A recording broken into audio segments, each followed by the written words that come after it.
Hi, I'm Sallitine, and I'm going to be beating this throne stage with every single tribe that's allowed because Enma's banned.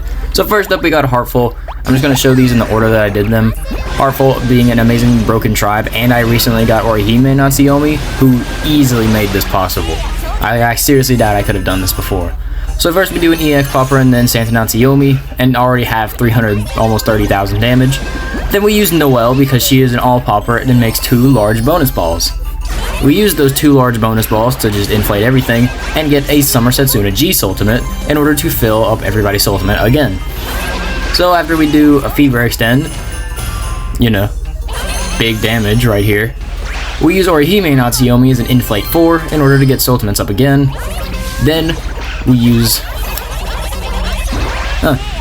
yeah, we were gonna die if we did another Soultimate, so I just decided to use a normal Soultimate outside of Fever and we kill right there.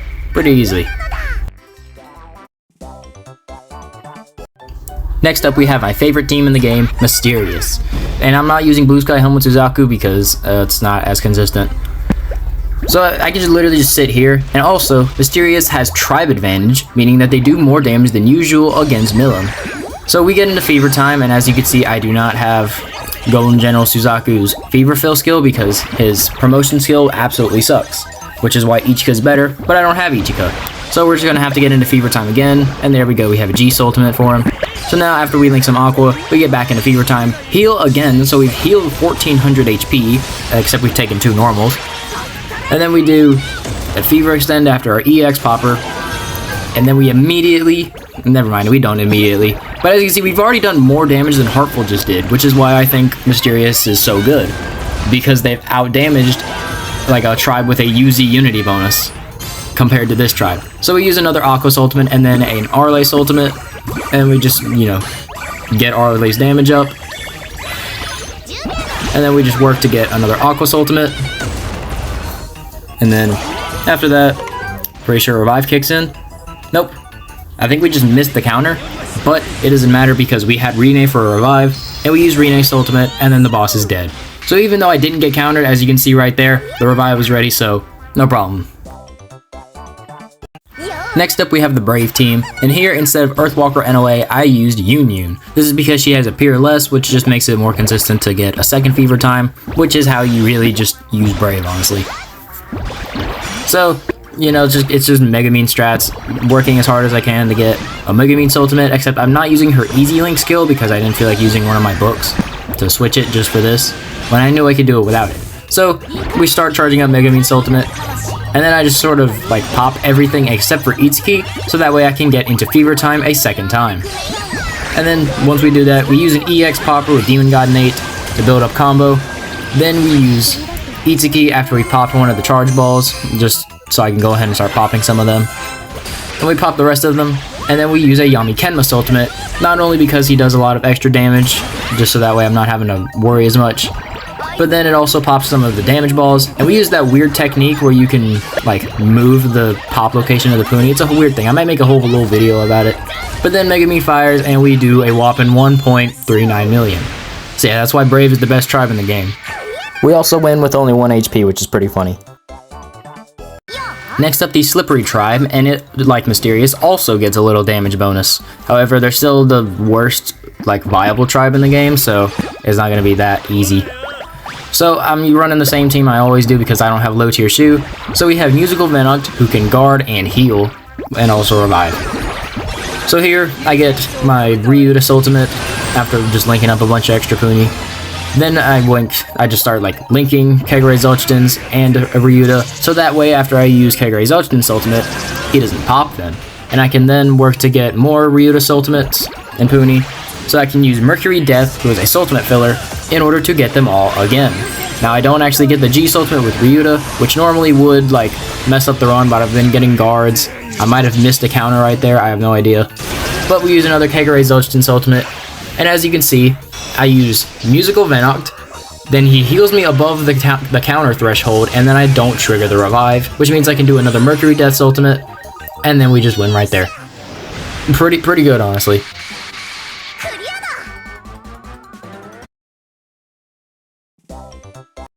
Next up we have Tough, and since I don't have triple OPC from like Kamen Rider or whatever he's from, I'm having to run Chojin Gunshin, who is a revived guard character, except he's a stunner, which means he's pretty useless. And I'm also running regular Gunshin instead of Tamonten Ren, because I don't have Tamonten Ren's like Fever Fill skill, so Gunshin's just better when Ren doesn't have that. So we have to do a double fever strategy in order to get enough, like, just to get back into, just to get his G Soultimate. Like, I'm terrible at talking. Then we get a guard on a counter, and then a guard like on the normal beforehand, and then we just like link a little future in Puni, so that way he doesn't pop it, and I can use Karon's Soultimate in order to fill it up again. However, I got pretty bad luck with the board and couldn't get a 4th size 2 Puni for future Ren, so we just link, get some big Puni, get a future Ren Soultimate, and then I get like an absolutely insane fumble after I use Big Boy Puppet Gunshin. I pop a large future Ren Soultimate, and then that's just it. That's it for fever time. I use swimsuit. I've tried to get like another fever extender Soultimate. I couldn't. So now I'm just kind of like spamming Soultimates, hoping that I win. And like Chojin Gunshin is absolutely coming in clutch right here with all of these guards, and then we just happen to be able to do enough damage to win. Like, Tough is normally not this bad. I'm just like terrible at using them for some reason, only them specifically, yet Chojin Gunshin can like carry me. It's pretty funny. I'm keeping Saku-chan on the side here because I just absolutely hate Jinga and do not want to put him there. I hate that I had to replace Saku-chan, but whatever. So anyways, we have Eri. Eri is like the most normal tribe, to be honest, so like nothing too special. And I mean, there's a whole thing that's kind of working against them here, which makes them seem a lot worse than they appear. So we use Marine, then we use Jinga. Jinga's like G3, I think. And then you'll see they don't even hit for 280k. That's because while Mysterious and Slippery had tribe advantage, Eri has tribe disadvantage, meaning they do less damage than normal. So here we got another Jinga's ultimate after we use Izana to get an Invite 4. And then we got really insanely lucky with redrops. Both Jinga and Marine fell down, meaning we can use Arachnus to fill them back up. Use Jinga, and then we'll use a Marine after this. Now my Arachnus is OB10, yet my Izana is OB0, so the HP difference shouldn't be too big a difference, to where it's like straight up not possible with one. And then we just use Taicho Ray to finish it off, and then we win with tribe disadvantage, which is why I think Eri is so good. And for the last tribe, we have the Charming tribe without Red, White, Uzbekkia. So we're running both Cyber Fubuki and Halloween Kappa-chan, and then, you know, we just run Bootleg Heartful. So we got pretty lucky with a starting board, meaning that after I use my Fumihime and then I use my Shuka, we're almost ready to use a Halloween Kappa-chan's ultimate in order to fill up everybody's Puni. So I pop a bonus ball and then just kind of get bad luck, don't have enough for Fumihime G's ultimate that I could see at the time. So we use this, then we use an Ihaibara's ultimate. I don't remember what exactly I pop here. A Fumihime. Then we use Cyber Fubuki just so that way her ultimate can be ready a second time for a revive. Then, like, if you would have noticed, I actually didn't get countered on Ihaibara. So we can use this, and then we can use a Shuka's ultimate, and then we have a Halloween Kappa G's ultimate ready before the revive is triggered. Now we did 110,000 damage before this, so I'm fairly certain Cyber Fubuki would be able to kill here, but I don't know. It's if you have Red and White Uzbekkia, it's easily possible. And that is the Milim Throne stage beaten with every single good tribe, except for Enma because they were banned. Huh? What's that? There's an 8th tribe that's allowed. Oh, you mean Shady. Well, Shady is just straight up not possible for me.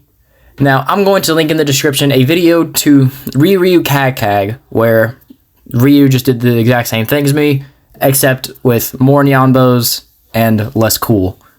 So, in there, Shady wins with only the one counter, which does not make any sense to me. However, the RNG was like basically perfect to get into fever time with only 2 normals taken, which every other tribe doesn't need to like have perfect RNG to get into fever time with only 1 normal taken, so Shady is still the worst tribe in the game. I don't understand how they can do it with 1 counter when they're tribe disadvantage, but I don't know. They just kind of did well. So I hope you enjoyed, and look forward to more stuff that I have no idea what it's going to be. Yeah, bye.